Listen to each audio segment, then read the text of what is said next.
समुद्र धंसा हुआ अंदर है, वो कैसे गोल हो जाएगी? और इसी पृथ्वी के ऊपर बड़े बड़े विशाल पर्वत है, तो गोल कैसे हो सकता है? आपको मेरा चेहरा गोल लगता है?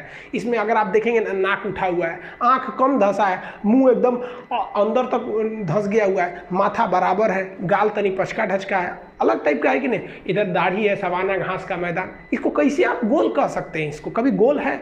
अगर आप पृथ्वी को गोल या फिर नारंगी संतरा कहते हैं, इसका मतलब आपके अंदर सोचने विचारने की क्षमता उतनी नहीं है।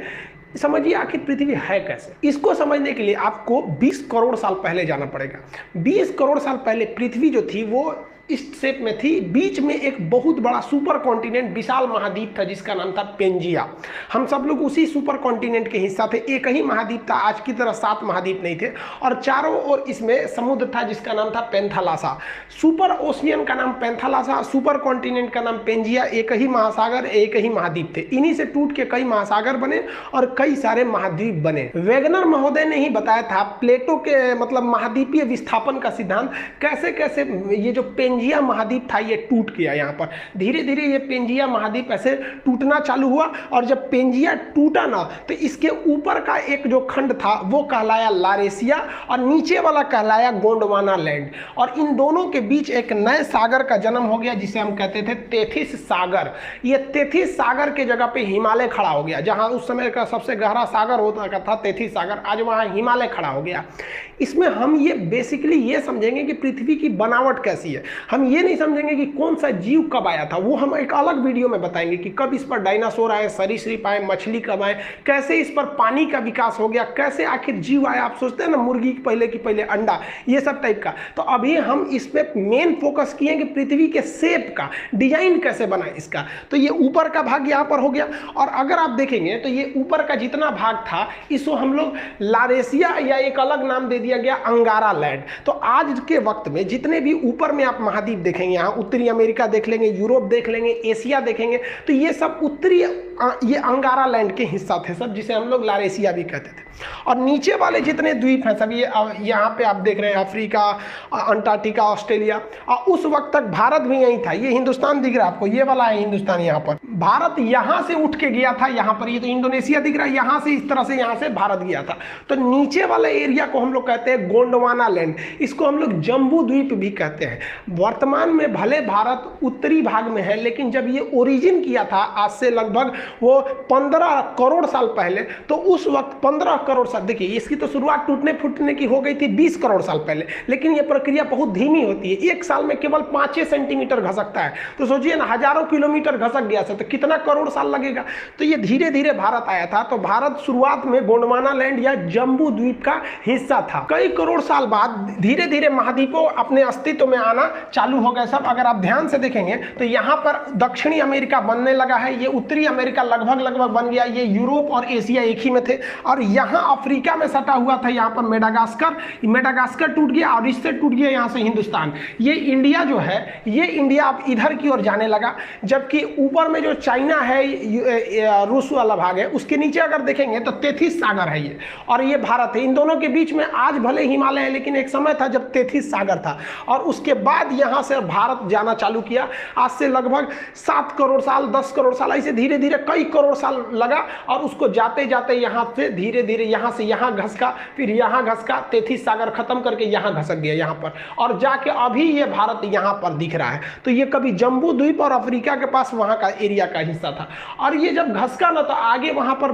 बैठा था पहले से यूरेशिया का प्लेट, जो चाइना तिब्बत का एरिया था, वहाँ पर ये जाके उससे टकरा गया, और टकराने के बाद भी रुका नहीं, उसे ढकेल ढकेल के ऊपर उठाने लगा।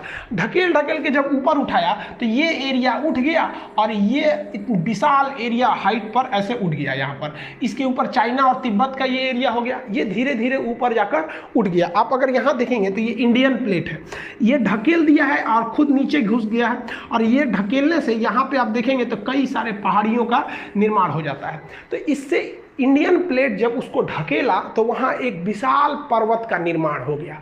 जैसे जैसे अगर आप हाइट पर जाते हैं तो हाइट पर जाने से टेम्परेचर में गिरावट आती है। ये क्यों आती है ये अलग बताएंगे। 165 मीटर की अगर आप ऊंचाई पे चले जाएंगे तो 1 डिग्री सेल्सियस की कमी आ जाएगी। लगभग 1 किलोमीटर की ऊंचाई पे जाएंगे ना तो आप में 5 डिग्री सेल्सियस की कमी आ जाएगी। हिमालय पर्वत लगभग 9000 किलोमीटर है। अगर 9 × 45 देखेंगे तो 45 डिग्री सेंटीग्रेड तो ऐसे ही गिर जाएगा कोई भी चीज़ हिमालय। इसलिए वहाँ पर पहाड़ के ऊपर पूरा टेम्परेचर गिरने से बर्फ का अंबार लग गया, पहाड़ों पर पूरा बर्फ लग गया। यहाँ धीरे धीरे इंसान बसना चालू हुआ। करोड़ों वर्ष पहले वो भाषा का आविष्कार किया तो उसने इस पहाड़ का नाम रख दिया बर्फ का घर। जिस तरह से पुस्तक का घर क्या होता है, घर को हिंदी में क्या कहते हैं, आलय। घर को आलय कहा जाता है। अब पुस्तक का घर है तो पुस्तकालय, भोजन का घर है तो भोजनालय।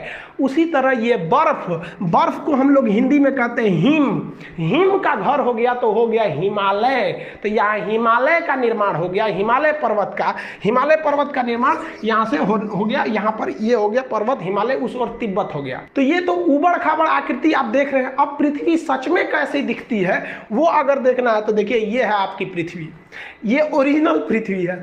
इसको कंप्यूटराइज करके मतलब शेप लिया गया है यहाँ पर। अब आप बताइए ये इसको कौन कहेगा कि ये गोल है या फिर पृथ्वी चपटी है। पहले के ज़माने में लोग कहते थे पृथ्वी चपटी है, इसलिए वो दूर तक का सफ़र नहीं करते थे कि कहीं अचानक से गिर जाएंगे तब क्या होगा। ये बहुत प्राचीन काल की है। प्राचीन चीज़ को अभी से मत मिलाइए, वो उस वक्त उसी को सच माना जाता था और अभी के वक्त में वो सब सच नहीं है।